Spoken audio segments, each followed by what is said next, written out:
নজর রাখবো পরবর্তী সংবাদে। বিশ্ব এইডস দিবস উপলক্ষে রাজ্যভিত্তিক রেড রান অনুষ্ঠিত হয়েছে ত্রিপুরা এইডস কন্ট্রোল সোসাইটির উদ্যোগে এবং আজ উমাকান্ত মাঠে উপস্থিত ছিলেন স্বাস্থ্য সচিব কিরণ গিত্তে, স্বাস্থ্য দপ্তরের অধিকর্তা সহ আগরতলা পৌর নিগমের ডেপুটি মেয়র এই দিনের এই অনুষ্ঠানে উপস্থিত ছিলেন। বক্তব্য কি রয়েছে শুনুন। डिस्ट्रिक्ट में जो प्रतियोगिता हुई है उसमें आपने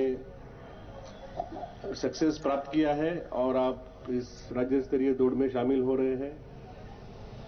आप जानते हैं कि इसका मूल मकसद है कि एड्स के प्रति और जनता में जागरूकता तैयार करना।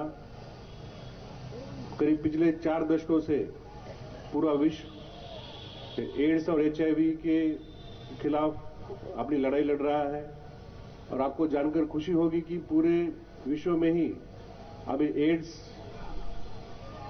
कम हो रहा है, बहुत ही कम हो रहा है। करीब पिछले 10-15 सालों में আপনারা শুনলেন স্বাস্থ্য সচিব কিরণ গিত্তের বক্তব্য এবং আজকে এইডস দিবসকে কেন্দ্র করে আজ অনুষ্ঠিত হয়েছে রাজ্যভিত্তিক রেড রান দিবস এবং সেখানে কার্যত উপস্থিত ছিলেন স্বাস্থ্য সচিব, স্বাস্থ্য অধিকর্তা এবং আগরতলা পৌর নিগমের ডেপুটি মেয়র সহ অন্যান্যরা।